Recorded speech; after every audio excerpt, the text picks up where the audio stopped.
চীনের সাংহাইয়ের এক ব্যস্ত রেস্তোরাঁয় সেদিন সবকিছুই স্বাভাবিকভাবেই চলছিল।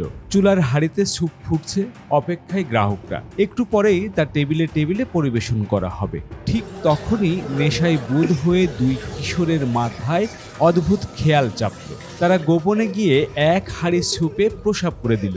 এই ঘটনার দায়ে ওই দুই কিশোরকে $3,09,000 মার্কিন, প্রায় 22 লাখ ইউয়ান বা প্রায় $3,75,99,188 টাকা ক্ষতিপূরণ দেওয়ার আদেশ দিয়েছেন আদালত।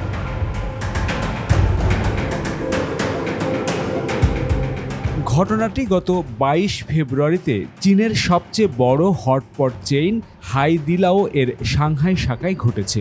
এই ঘটনা ঘটিয়েই ক্ষান্ত হয়নি 17 বছর বয়সী ওই দুই কিশোর। তারা নিজেদের এই কীর্তি ভিডিও করে সামাজিক যোগাযোগ মাধ্যমে ছড়িয়ে দিলে তা মুহূর্তেই ভাইরাল হয়ে যায়।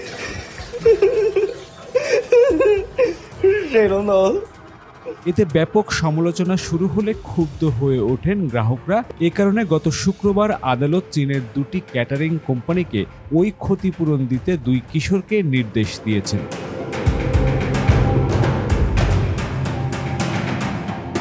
সেদিন ওই স্যুপ কেউ খেয়েছিল কিনা তা নিশ্চিত করে জানা যায়নি।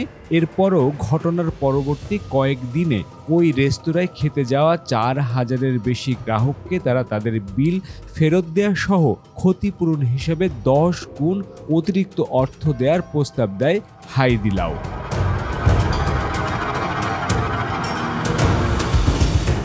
গত মার্চে হাইদিলাও 2,30 লাখ ইউয়ানের বেশি ক্ষতিপূরণের দাবি করে আদালতে মামলা করে। মামলায় প্রতিষ্ঠানটির কর্তৃপক্ষ বলেছিল, এই অর্থের মধ্যে গ্রাহকের ক্ষতিপূরণ বাবদ দেয়া অর্থ ধরা হয়েছে।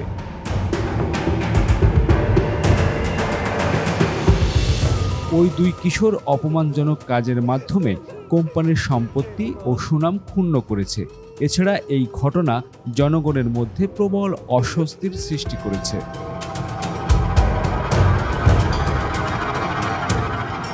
রায়ে আরও বলা হয়, ওই কিশোরদের অভিভাবকেরা সন্তানদের প্রতি দায়িত্ব পালনে ব্যর্থ হয়েছেন, তাই এই ক্ষতিপূরণের অর্থ তাদের পরিশোধ করতে হবে।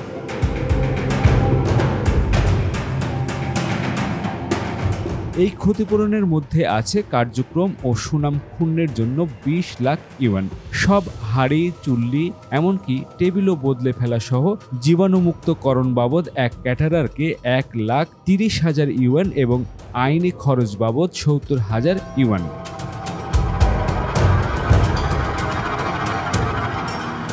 আদালতের রায়ে আরও বলেছেন, হাইদিলাও তাদের গ্রাহকদের যে অতিরিক্ত ক্ষতিপূরণ দেওয়ার প্রস্তাব দিয়েছে তা বিলের বাইরে এবং তাদের স্বেচ্ছায় নেয়ার ব্যবসায়িক সিদ্ধান্ত, তাই এর দায়ভার ওই কিশোরদের উপর চাপানো যাবে না।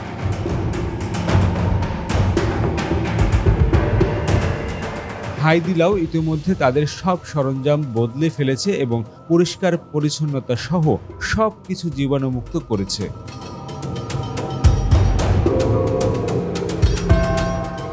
চীনের হটপট চেন হাইদিলাও প্রথম যাত্রা শুরু করেছিল সিচুয়ান প্রদেশের ছোট্ট শহর জিয়ানইয়াং থেকে। বর্তমানে বিশ্বজুড়ে এই চেন রেস্তোরাঁটির 1,000-এর বেশি শাখা আছে। আর তাদের পরিচিতি শুধু সুস্বাদু খাবারের জন্য নয়, খাবারের অপেক্ষার সময় নারী গ্রাহকদের বিনামূল্যে ম্যানিকিউর এবং শিশুদের হাতে তুলে দেয়া কটন ক্যান্ডির জন্য।